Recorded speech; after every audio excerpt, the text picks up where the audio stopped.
If you kill Americans, if you threaten Americans anywhere on Earth, we will hunt you down without apology and without hesitation, and we will kill you. President Trump and boots on the ground. I don't understand why the base, which they have already, they understand, wouldn't have faith in his ability to execute on this. Look at his track record of pursuing peace through strength, America first outcomes. The end game for the Strait of Hormuz had finally arrived. The 52nd Infantry Unit, embarked aboard the USS Kearsarge, received the order to launch a full-scale ground invasion. Their mission was clear and final: capture and completely destroy the Iranian sea mining factory that had been producing and deploying the mines choking the strait. This single objective would remove the last physical threat to shipping and open the waterway for good. On the flight deck and well decks of the USS Kearsarge, the atmosphere was thick with purpose. Soldiers of the 52nd Infantry moved through the staging areas with steady, practiced hands. They packed their rucksacks with spare uniforms folded tight, hygiene kits sealed in waterproof bags, first aid supplies checked and double-checked, high-calorie rations counted out, extra ammunition magazines loaded and taped together for quick access, water bladders filled to capacity, breaching charges and small personal items tucked into side pockets. Each man tested the weight of his fully loaded rucksack, adjusting shoulder straps and hip belts until the load sat perfectly balanced on his back. While the infantry prepared their personal loads, the vehicle crews worked on the heavy armor that would support the assault. Colonel Ethan Brooks, the ground force commander, moved from vehicle to vehicle and from platoon to platoon. He stopped to speak with tank commanders and infantry squad leaders, reinforcing the same message. We take the factory intact if possible, but we destroy it completely if we have to. The strait opens today. His calm authority steadied the men as the final countdown began. The heavy equipment was now transferred to the LCSE hovercraft waiting in the well deck. Abrams tanks and Bradley fighting vehicles were driven slowly up the ramps and chained down securely on the hovercraft decks. Crews double-checked every chain and tie-down, ensuring nothing would shift during the high-speed run across the water. Marines and Army engineers worked side by side to make sure every vehicle was properly secured for the sea crossing.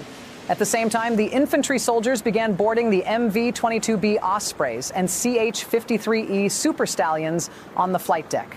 They climbed aboard in tight groups, securing their gear and taking seats inside the aircraft. The ramps closed, and the rotors began to spin faster. The distinctive sound of the Osprey proprotors filled the air as the tilt rotors prepared for vertical takeoff. The assault launched in coordinated waves. First, the LCAC hovercraft left the well decks of the USS Kearsarge and entered the seawater. Their massive fans lifted them onto a cushion of air as they raced toward the Iranian coastline at high speed, spraying seawater behind them. Inside the hovercraft, tank crews sat ready, engines idling, waiting for the moment the ramps would drop on the beach. At the exact same moment, the MV-22B Ospreys and CH-53E Super Stallions lifted off the flight deck in groups. The aircraft climbed and formed up, carrying the infantry soldiers who would insert from the air. The two forces, armor and vehicles coming from the sea in hovercraft and infantry coming from the air in helicopters, moved toward the target in perfect synchronization. The hovercraft reached the coastline first. Their ramps dropped onto the sand and the Abrams tanks rolled out, tracks biting into the beach as the heavy armor transitioned from water to land and immediately began moving inland. At the same time, Marines and infantry from the MV-22B Ospreys and CH-53E Super Stallions fast-roped or landed directly on the coastline. The two forces converged rapidly on the ground. Colonel Ethan Brooks coordinated the entire operation from the forward command post aboard the USS Kearsarge, watching live feeds as the tanks and infantry linked up. The combined force pushed forward with unstoppable momentum.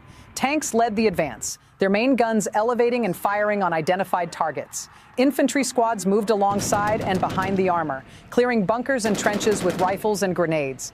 The sea mining factory, the last facility producing and deploying mines into the strait, came into view.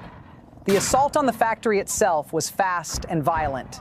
Tanks positioned themselves on high ground and began firing one round after another into the reinforced concrete walls and underground entrances. Explosions ripped through the structure as the heavy 120mm rounds slammed home. Infantry and Marines stormed the perimeter, clearing outer defenses with precision fire. Commandos moved through the smoke to place breaching charges on key doors and ventilation shafts. Room by room and bunker by bunker, the Marines and infantry fought their way inside. The fighting was intense and close quarters.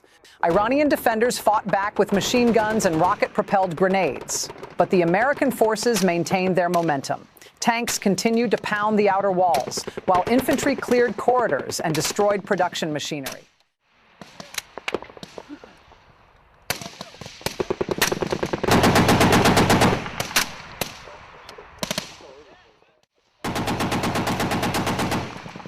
Demolition charges were placed on critical assembly lines and storage bunkers.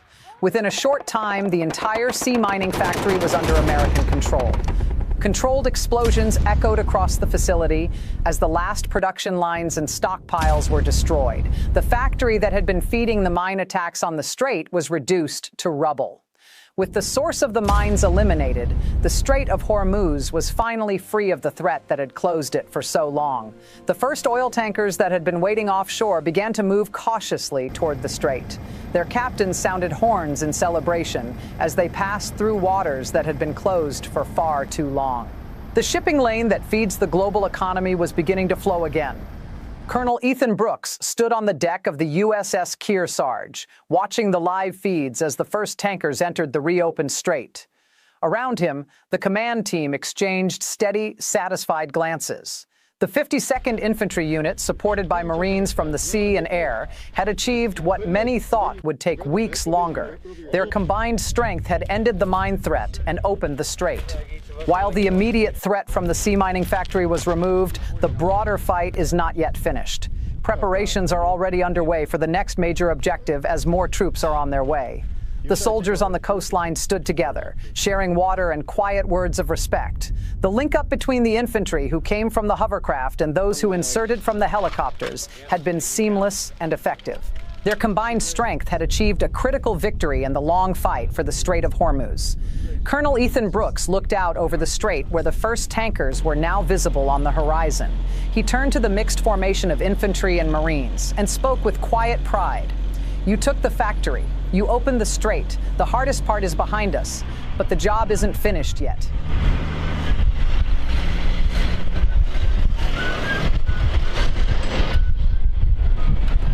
Another. What we do two at a time, sure, so they can mutually support.